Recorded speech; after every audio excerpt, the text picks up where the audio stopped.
What's up, guys? Dustin, Poirier versus Conor McGregor, the rematch. What can I say? Didn't quite go the way I was expecting it to go. I predicted an early finish for Conor. I thought round one Conor. He looked like he had the same idea. If you look at the fight, he starts out real early. I mean, he's pretty much trying to push past Herb Dean to get the fight started. You know, Conor's working that boxing range pretty early, and Dustin does a smart thing. He makes this an MMA match. This is something I think a lot of fighters forget to do. I mean, it sounds obvious when you're fighting in the cage, but mix it up. You know, if one guy wants to fight standing, you know, why fight him standing? I mean, even if they are dangerous on the ground, Conor's no slouch on the ground, but you know, why play into the strengths? And I think Dustin did that really, really well. Gets the takedown nice and early, and just mixes it up and makes Conor work off his back a little bit, puts him on the fence a little bit. All these things, even if they don't win the fight outright, they have an effect. You know, you're not allowing your opponent to work in their strongest area, and Conor wants to stand, try and land that left, which he almost did a few times. But again, once you're pushed on the fence, your arms are getting full of lactic acid, you're not getting to get the strikes off you want. And I think this all factored in. So round one was really interesting. You see a bit of shoulder strikes, you know, a la Conor versus Cowboy. But, you know, Dustin is matching him with ease as well. You know, they're both in the clinch throwing shoulder strikes at different points. But I really think the telltale technique of this fight was the low calf kick. I mean, it comes in early in round one, and you see it all the way through round one, really. This kick, you're just going to see more and more of it. It actually switches off a nerve just behind the knee, which can make it hard for you to plant your weight.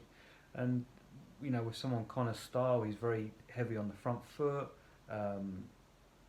You know, every breakdown in keys to beating Conor, you know, attack the front leg. And Dustin did this, and I think really as we go into round two, I would say Conor won round one. Good round. He rocked Dustin at the end. Dustin said in the post-fight interview that he was actually hurt a little bit in round one. Conor obviously didn't recognise it, didn't capitalise on it for whatever reason. But round two, all Dustin really. These calf kicks are really starting to take their toll. You know, Conor starts trying to address them by catching the foot and, you know, turn it into a takedown. You know, these calf kicks are affecting Conor. He's getting tagged upstairs as well as down. And right towards the end of the fight, you can see his movement is visibly damaged. You know, from that leg, he's just not moving well. They get into an exchange on the fence. Conor ends up with his back on the fence, and Poirier lands a couple of good shots. And there's one point where Conor actually walks straight onto one, and that's the one that puts him down. Poirier jumps on him, and that's all she wrote.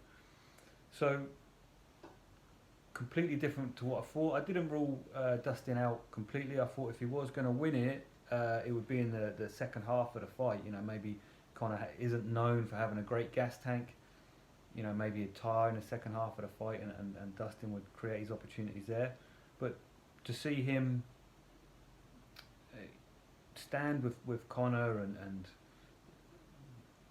implement his game rather than allowing Conor to implement his. You know, Dustin was working the takedowns, working the cage fighting, wrestling against the cage.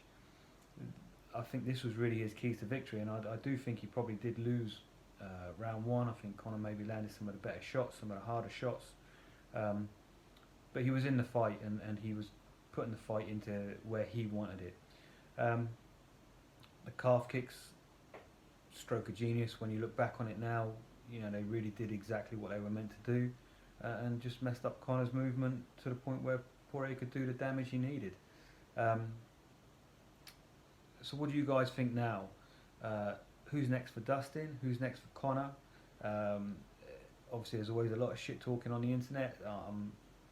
You know, I try and stick with what happens in the fight, and I like to break down what happens in the fight. But I'm always interested to, you know, a lot of people saying that's Conor done now. He's too rich, party lifestyle. What do you guys think about that? I think we'll see him again this year. I don't know whether it'll be Justin Gaethje. Maybe they'll do the Nate trilogy. Who knows? What do you guys think? Is Conor done? Are we going to see him again? And what's next for Poirier? Are they going to make him fight Chandler or Oliveira? Let me know, guys. Thanks for tuning in.